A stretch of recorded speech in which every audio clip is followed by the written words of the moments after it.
Gerrie Nel has questioned psychologist Jonathan Scholtz's objectivity after he refrained from including a prison report in his testimony that states Oscar Pistorius was verbally violent toward prison officials. Well, Nel questioned why Scholtz only selected positive aspects of prison reports to support mitigation of sentence. Last year, the Supreme Court of Appeal overturned Oscar Pistorius' culpable homicide conviction, finding him guilty of murdering his girlfriend Reeva Steenkamp in February 2013. Well, our reporter Patricia Visagie has been tracking proceedings at the North Gauteng High Court all morning. Proceedings have wrapped up for now. Over to you, Patricia. We know Gerrie Nel trying hard to poke holes in the testimony of the psychologist Jonathan Scholtz this afternoon.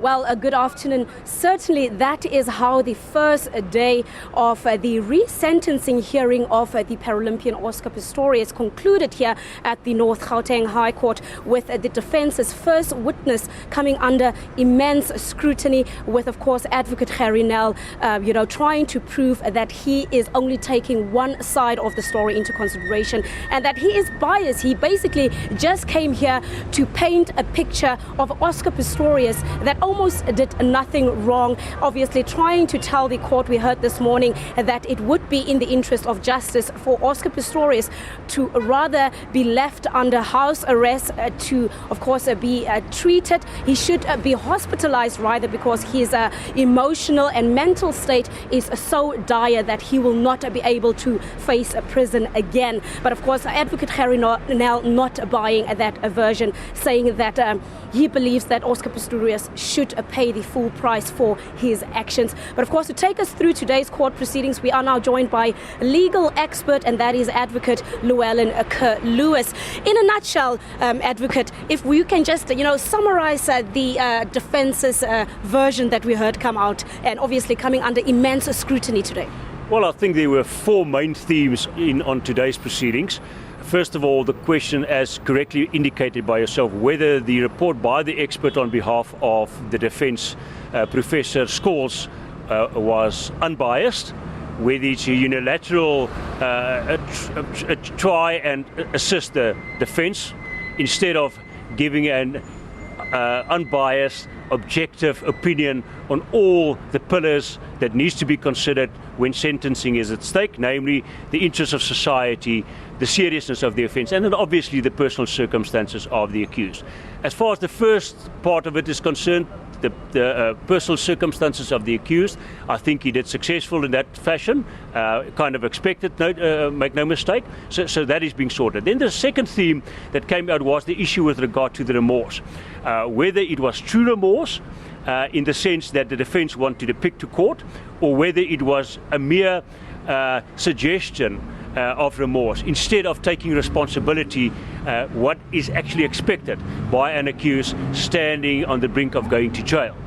The third thing that was important that I can evaluate is the question whether today's proceedings was not kind of a lure by the state to try and persuade the defence to call Oscar Pistorius himself to the witness dock in mitigation of his own sentence. The fact of the matter is, on the one hand, Professor Scholtz indicated that Oscar Pistorius have a condition, post-traumatic stress syndrome, and is unable to testify in his own mitigation. But simultaneously, as Gerrie Nel correctly pointed out during cross-examination, not a long time before today's proceedings, he actually conceded and actually had an international interview with the media house. Now, why will you be able to do that? But when it's your time and opportunity to persuade the court yourself, because you are the best person to do so, of your remorse, you decline to do just that. And that was a point of concern. And that really stood out for us today, that he is, of course, an expert who came to testify for leniency, came out so strongly to tell us that he's not strong enough, he's not functioning well, and he cannot take the stand. But of course, he was able to grant that interview. Yeah. And did he not basically just shoot himself in the foot by doing that? Well, I do think that should be a concern for the defence. They should be now sitting there deciding, are we going to call him or aren't we going to call him? From a personal perspective, I think it's a risk to call Oscar Pistorius back to the stand.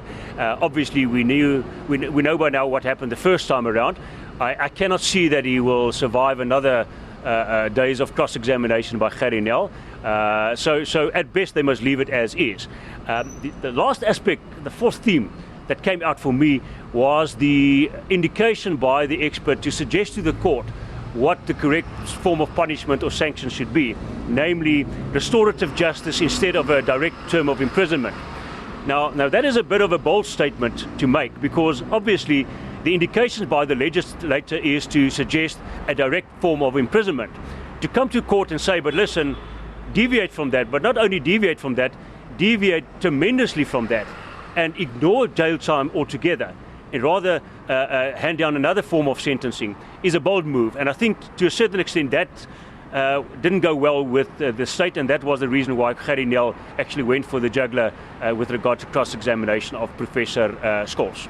And that is in direct contradiction of somebody you would say is taking responsibility for their action, because somebody who's taking responsibility would at least want to serve a portion of the sentence and face their actions. Well, that on the one side, but not only that, there was an invitation, if you can remember, by Gerrie Nel in court towards Oscar Pistorius to suggest to him, but now's your opportunity.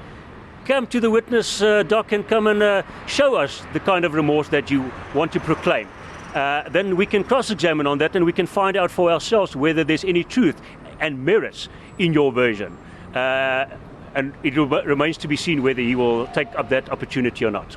Now, in 2014, during the trial, another psychologist, Dr. I think Merrill Forster, also came to testify. And today's testimony from Scholtz almost sounds exactly the same as the testimony that we heard from Forster.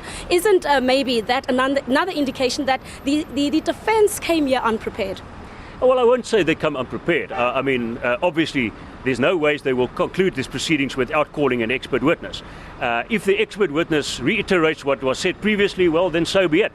Whether it assisted the court in getting to a just sentence, that remains to be seen. I don't think, from a personal perspective, that anything that was said today really contributed tremendously towards the judge in suggesting to her what should ultimately be a sentence to be handed down. The starting point is obviously what is suggested by the legislator, which is 15 years to 20 years for the first-time convict. Second of all, obviously she has the prerogative to deviate from that if there are compelling and substantial evidence to deviate so. I assume at best the defense can hope that they can achieve by proving that to court. And then obviously the period that he already served in jail, the more or less 1 year, must be deducted. So at best we are looking at a direct term of imprisonment between 12 and 14 years maybe. My personal feeling is around about 12 years should be spot on. All right, the defense is expected to call their second witness, and that is a charity representative. We're not sure who that is as yet, but the state, they're playing their cards very close to their chest. We don't know yet who they're going to call, but an expert might be on the cards right now. Yes, the mere fact that Gerrie Nel indicated during the lunch adjournment, which was a 2.5-hour adjournment, for him to consult with his own expert before he finalized his cross-examination on the defense expert, suggests that he has got some expert lined up for just in case. Now, there's nothing that forces him to call that witness. If he can live with whatever was said today, then so be it. But obviously, it's his prerogative to call whoever he wants. He's not. He can actually pick and choose the remainder of witnesses, whoever he wants to call. That will all depend on who Barry Roux calls tomorrow morning to the witness stand. On the assumption that there's one more witness to be called from a charity organization, I don't think, once again, that will make a major difference in the ultimate decision by the presiding judge what to hand down as a sentence. As far as I'm concerned, Gerrie Nel can merely admit and concede that Oscar Pistorius can be a positive add-on to any charity organization and benefit society out there. That's a given. So whether that will contribute to the ultimate decision, I doubt it. All right, thank you so much. Of course, Advocate Llewellyn Kaluas just giving us a wrap of the Oscar Pistorius first day of his re-sentencing hearing here at the North Gauteng High Court in Pretoria. Of course, tomorrow we're back again. It will be the second day, and we're expecting the defense to call their second witness, as they've already indicated they planning to call a charity worker to come and, of course, testify as well for a lenient sentence for the Paralympian. It's back to you in the studio.